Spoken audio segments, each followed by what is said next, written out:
Norbert Kohler has graced stages across Germany and Austria and had just embarked on a world tour with André Rieu when performances around the world were cancelled due to COVID-19. A versatile performer with roles in such hits as Avenue Q, Tanz der Vampire, City of Angels, Ich war noch niemals in New York, and The Phantom of the Opera, we were thrilled to add another role to his resume, the Mad Hatter. I sat down for an international tea with Norbert, who is based in Berlin. Hi, Norbert. It's so great to see you. Thank you so much for making the time to talk to me today. Hi, Corinne. It's so good to see you. And it's really months ago, so I'm really excited now. For those who don't know, how did we meet again? I think I remember quite well that we met at one of my favorite shows I had to do. I was allowed to do. It was Phantom of the Opera in Hamburg. And it was such a special time. I really like to think about that right now. And we met, I think we get very close because both of us were understudy for principal parts, and both of us had to jump in before opening night already during the previews. Remember? I do. It was stressful, but it was a lot of fun, and yeah, it was like we were in it together. Yes, and but I really like thinking about these rehearsals. I mean, it was stressful, but also it was so exciting, and it was so fun to play that show, that big show, Phantom. Don't you think?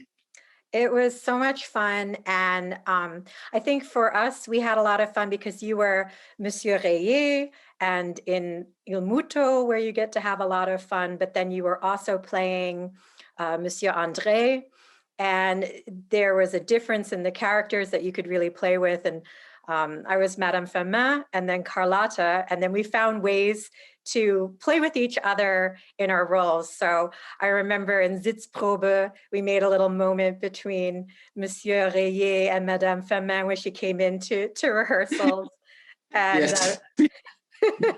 And I will also never forget, I don't know if I told you that before, when we rehearsed, I mean, when we met, then you were that little, pretty, friendly, warm-hearted girl with the great cupcakes. And then I realized what huge voice is in that little girl. So I never will forget our first rehearsal, actually, when I heard you singing Carlotta. That was really special for me. Oh, thank you. So you've played so many different roles in so many really large musical theater shows. Do you have a favorite? Well, no. Whenever I get this question asked, I have to say it would feel, if I would say one part is my favorite part, or it wouldn't feel right, you know what I mean? Because there were so many different parts, and that's also why I became an actor, because I always wanted to play as different parts as possible. And I'm so grateful that I did a few really different parts, and also I did also shows in which I was understudy for very different characters, which I liked the most. But I can't say this one is my favorite part or something like this. And other shows I did, I liked so much because I loved the music so much. I loved to sing it. And so also that's different from show to show. This show I like because I like to play that part. This show I like because there was a lot of nice dancing and choreographies. And another show because I had to sing or to play a nice character. Phantom, I think, for me also is special. It is a nice show. It's really it's kind of a perfect show, I think. It doesn't need a change because it's so perfect. But what also was so nice in Phantom, that it's one of the few shows I'm still friend with many people of the cast, like you, for example, like Daniela, like Mona, like Guido. so that's also so special because I'm still friend with people of this show. Yeah, you hit on a point, is that show, and I have to give the creative directors a lot of credit for this.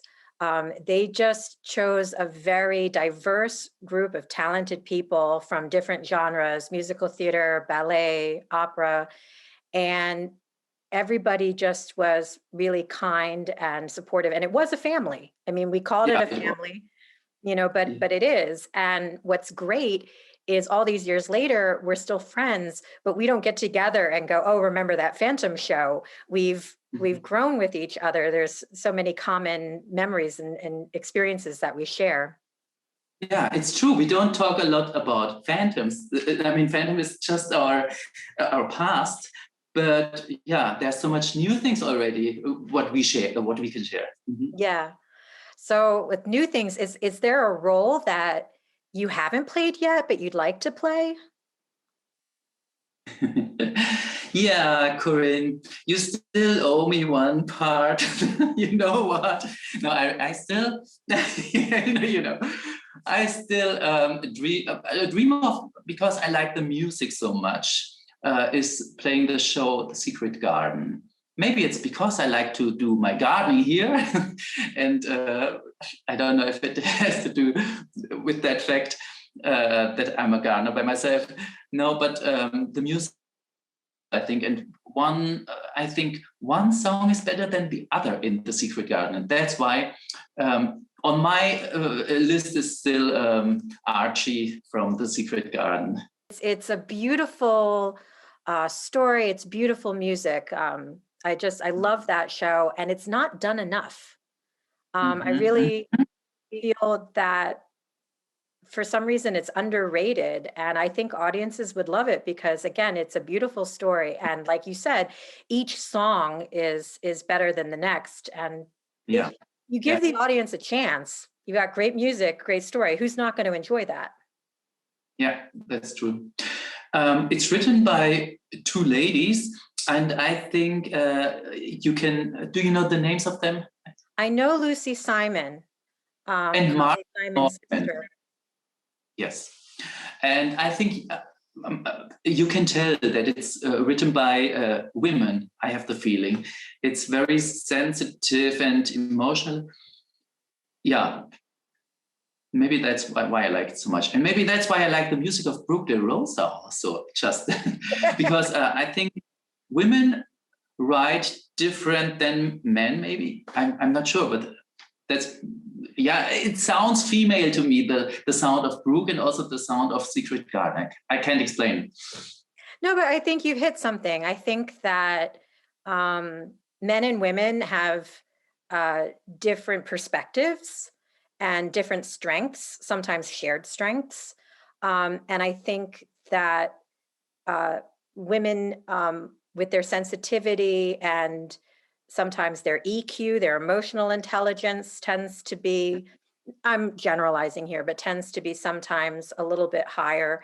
And I think that it's the best combination when men and women can come together to write and storytell and bring our strengths together and collaborate. But yeah, there is a difference when, women are in leadership roles, whether that's a composer or a musical director or director. You do feel kind of a shift in energy, and it's not good or bad. It's just a different feel. Exactly, it's just different. And still, what is on my list, what I would love to play still is also very classic musical, My Fair Lady Higgins. I would love to do it. Yeah, because it's such a fun part, and I know it's old-fashioned and everything, but I like the music and I still like the story, and I would like to play that part. I never played parts like this. Maybe also that's the reason. Yeah, no, but I think those shows are classics for a reason, and you can't really look at them through a 2021 lens. They're kind of, because it's a period piece, and it was a period piece when it came out. So, Yes. But that's a great show. Great show. It is. And there's a little bit of women's lib in that too, because after a while, Eliza's like, wait a second here, I can make it Yeah, on my own. So yeah, it's not not too yes, much in the past. it's classic. Yeah. So, and right now you're with the Comedian Harmonists, which is a very big group in Berlin. Maybe not everyone in the United States is as familiar with the Comedian Harmonists. Do you want to explain a little bit about the group? It came perfect together that I could start with the Comedian Harmonists in Berlin, which is where I live. And I don't have to travel. I can be in my house finally. And the good thing also is I don't play 8 times a week. It's maybe 50 shows a year or something like this. And also the music, this is now one thing I like to sing very much, because it's close harmony and it's all about the sound of our group of 5 singers, male singers, and the pianist.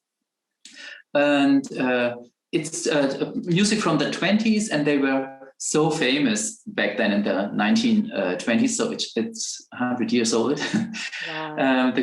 It was and they had to stop because of the Second World War, because half of the group was Jewish. Yeah. And it's fun. The music is fun, and it's a great story too. It's a true story. There's a theater piece which is called Veronika der Lenzestar, and that's about this group actually. And it's a true story and very touching. And yeah, I also think that should be played more often, and maybe also not only in Germany. Yeah. I think that show should go to Broadway or something. No, I agree, because we see these themes come back.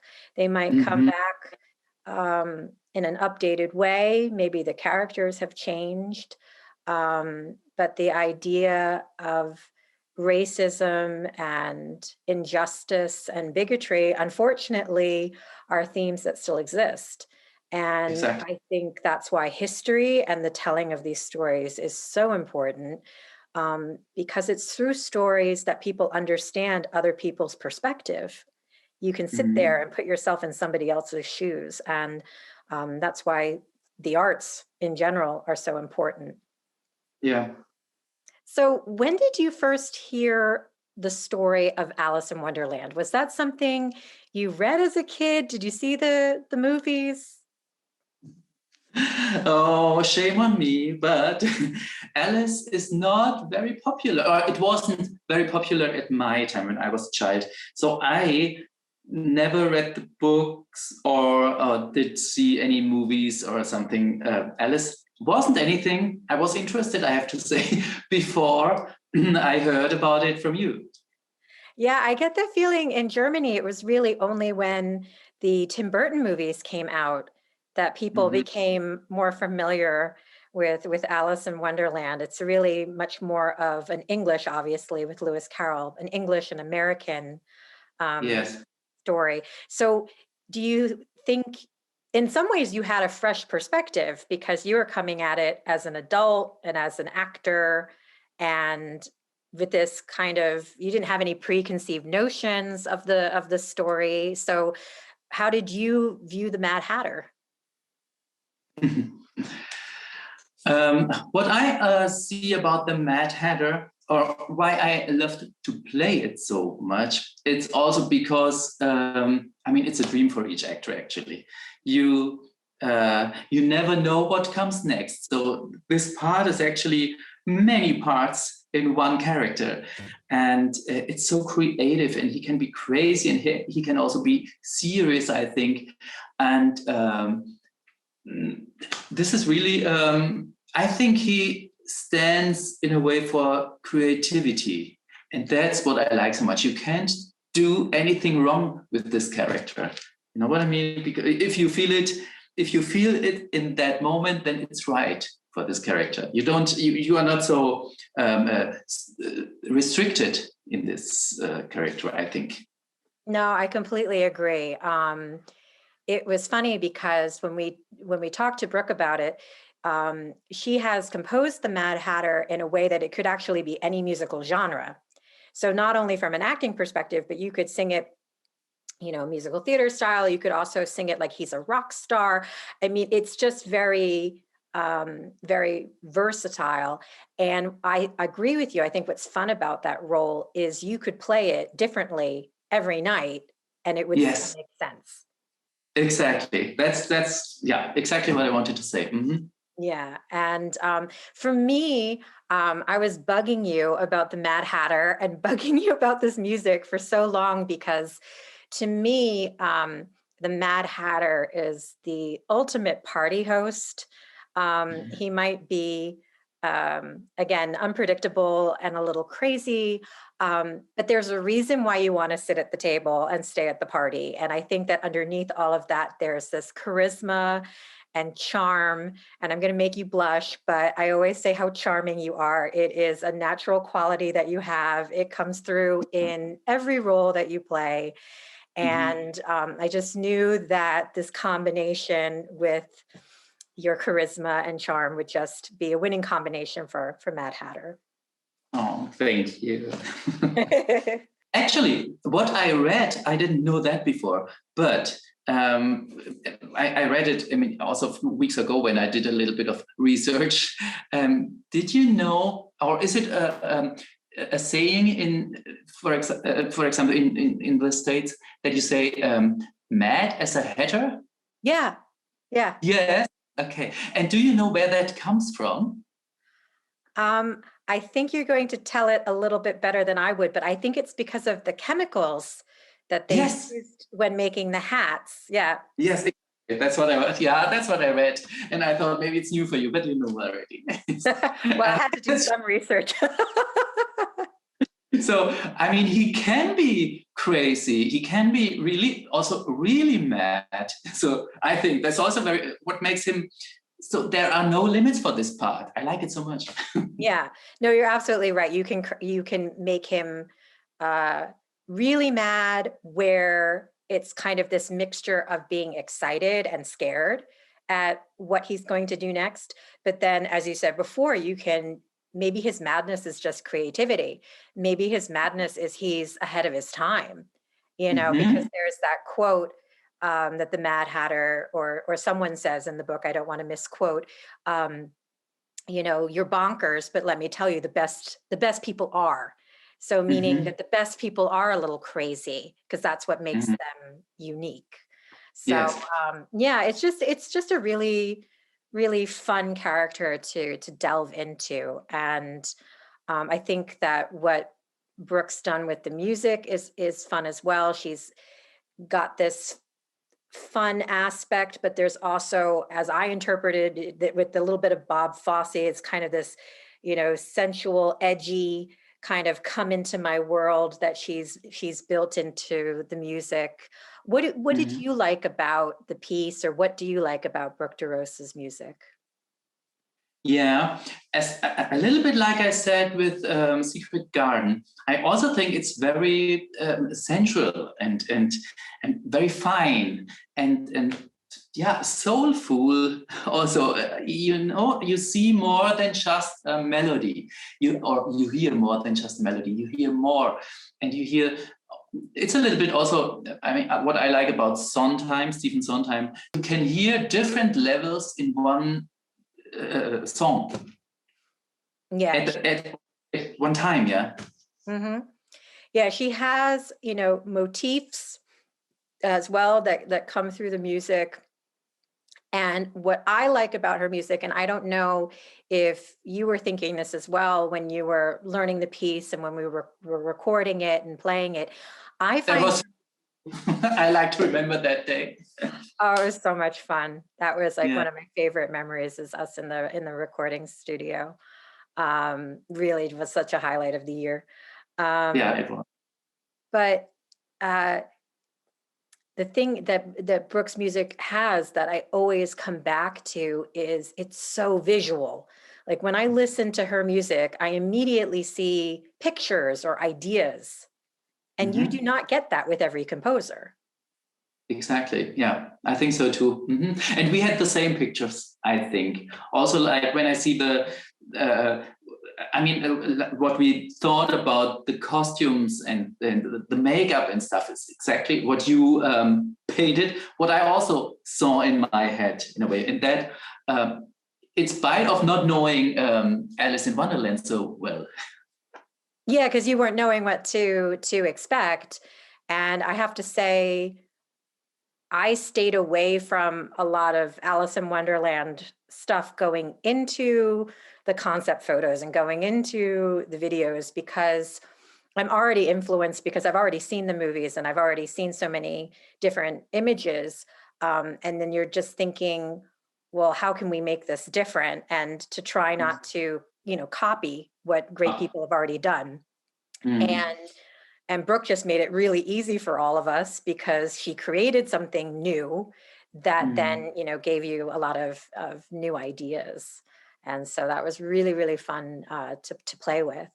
And then, of course, with the sound of the music, and obviously with my immediately thinking of Bob Fosse, I knew there had to be some sort of, dance and movement. And we got our choreographer and assistant director, Sarah Azell, involved. And so seriously, the two of you working together was just so great. But how did you like working with Sarah?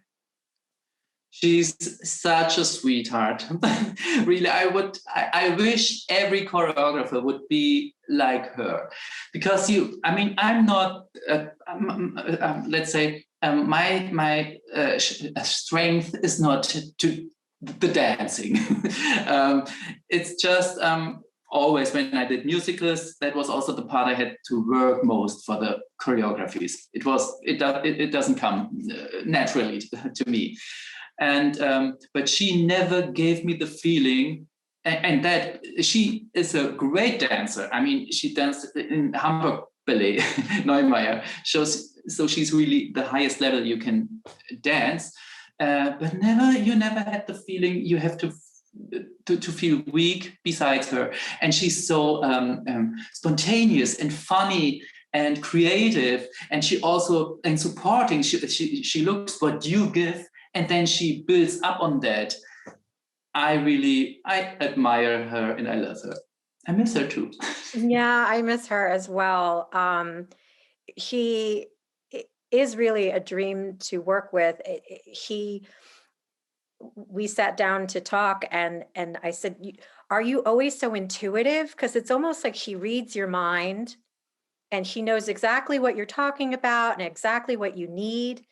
And I know that for the videos, we were working with a limited budget and a limited time schedule. And we really threw you into a very stressful situation. It was fun, but it was also stressful. When I went home in that train, I was just dead. I couldn't even think anymore. I was so dead after that day, but it was so good too. I was also satisfied. And now I like what we did. When I see our little video, it was my first music video, by the way. It was my first music video too. We didn't do so bad. No, we did a great job. But mostly due to your hard work and professionalism, because again, it was one day to rehearse, one day to shoot. It was our first video. Part of that was because we were trying to shoot it outside. We had, a limited time where we could do the shooting outside, and you're a man in demand. So you had some shows coming up, and it was just so crunched, and you just were amazing. And I mean, the amount of times we had you running and jumping through that park. I almost collapsed. and never once complained, and just were like ready to go. No, we're so grateful. And also, it's nerve-wracking going into a situation like that where it's new to all of us and we're all nervous.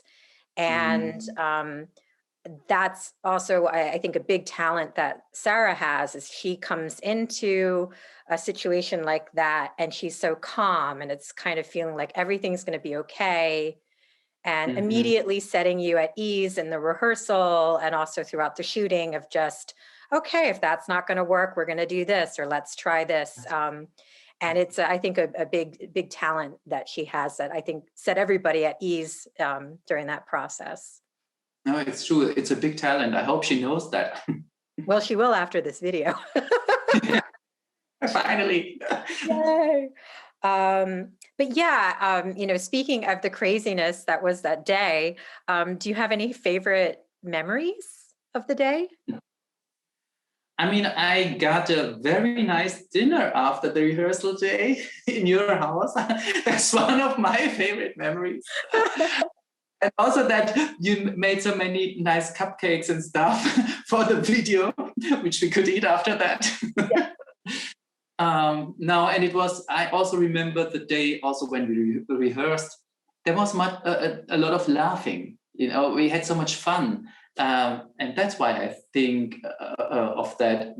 I like to think of that, of the video. And also Taiji, who did the video, he was also so, I had the feeling he's so serious with doing this. But professionally, he also loved to do it. And it was so good that everybody who was involved really wanted to do it.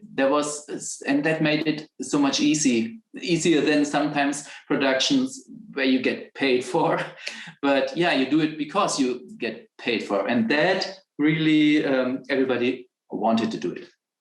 Yeah, we were so incredibly lucky. First off, that talented people like yourself were willing to give your time and your talent to create these videos and to bring them to life. But I think we were also really grateful because, as you said, like everybody who was there wanted to be there 100% and was taking it seriously, really bringing their A game, and really enjoyed the process and enjoyed each other. And I think that's, like, we don't always get there, but I think that's what we're always striving to when we collaborate and create things as artists, is to get to this point where we're striving for our best, but also enjoying everyone and respecting everybody. Yeah. So yeah, that was the case there. Yeah. So it was a lot of fun. And we learned so much because it was quite an ambitious video for the first video too. So it was just it's still, a lot of people always come back to that video as being their favorite video because it's so fun, because your performance is so strong and charismatic. And I think that gave us the energy and the confidence to move forward with the other videos, because seeing your performance and seeing it come to life, and of course, as you said, Taija's amazing concentration and skill with framing and coming up with the shots, and his professionalism, it just really just started the ball rolling for the rest of the videos and set the bar quite high. I mean, still, I think also, there it could be better. Like we are all we always want the best, and we're never satisfied with the result often. But what I see in this video also is what fun we had, and how lucky we were that everything came together so good. Also the costumes, which fit so good. I mean, where did you get the costumes? And I never had a fitting or something. And I just tried it on and it fit. Oh my gosh, we were so lucky with that. Well, of course, you gave me your measurements, and I just, we've taken a lot of yoga classes together. I could kind of estimate a little bit. And you had to do this hat one night, I think, before the video started. You did the whole night of knitting, of sewing and gluing and stuff, like. Yeah, and that was actually the scariest part. Like with the costumes, the costumes were a combination of being lent to us from our wonderful theater, Teatro Neue Flor, where we did Phantom. They lent us some costumes that we used, and then a lot of the pieces were rented from Jakobi Hose. And I had a lot of fun picking out things for you. So at least we had some options. Thankfully, most of it fit perfectly. So we had those options. The hat I was worried about because it's the most important thing, and didn't have that many options of sizes for the hat. But thankfully it worked out, especially after all of those gems. And you know what I just remember too, I was allergic to that makeup. And so finally when we started the filming of the video, I didn't have any eye makeup on because my eye was tearing. Do you say? It was tearing, yeah. So I didn't have any makeup on, so we had to do something again. Each I think each 20 minutes we had to do it again. Oh. Yeah, and then at some point I was sitting there going, he's the Mad Hatter. He's going to be unhinged. He's not going to have perfect makeup. He's going to be coming apart. Let's just go with it. And that was the best decision. Yeah, because he's the Mad Hatter. He's a little off. He's going to have a little bit of a smudged. Yeah, exactly. But it's embracing. I think sometimes even the last scene that we did in Hatter, it was so funny because, again, this was our first shoot. We were all new to this medium. We were not only losing sunlight, we were getting close to your train time, and it was getting a bit stressful and crunched. And it was so funny because a lot of what you came up with at the end was just so creative and so great and so strong. I mean, it was unfortunately under this time cooker, but it's always amazing what comes out of things that are a challenge. So, the makeup's smudging. That's okay. He's unhinged. He's crazy. It's like, okay, we're running out of time. But then that somehow gave you this crazy burst of energy where you were coming up with these great ideas with the sunflowers and everything. Not always the most fun, but it's interesting what comes out of those experiences. Moving forward, hopefully in a post Corona time, are there any projects that you're looking forward to or that you'd like to do?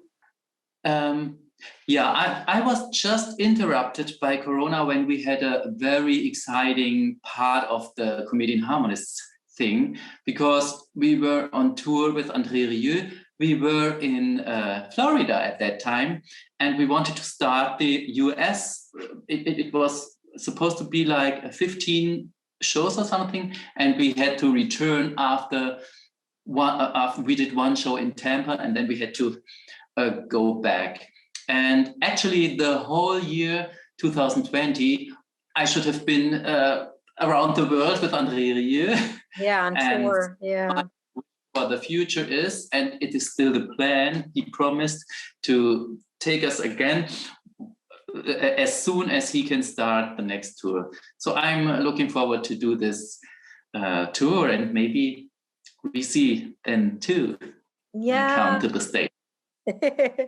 That would be amazing. I would love to see you guys in the United States. I've seen the play, and I've seen concerts in Berlin. I would love to see American audiences' reaction with the show. I think it's beautiful music. I think that they would enjoy it. Do you still do it in German, or do you do some stuff in English? We have also, when we played in Tampa, we did 2 or 3 songs in English. And even the German songs, I have to say, the Americans loved. I was surprised how they celebrated us, how they were. I mean, they were really cheering, and it was really nice to play there. So I was very disappointed when we had to go back. Well, hopefully if not in 2021, but in 2022, hopefully things will get back and moving, and we can enjoy traveling and enjoy all of those things soon again. Yeah, that's the plan. So thank you so much for taking the time out and reliving these wonderful memories. It's been really great to catch up. It was really nice to go back to past together with you.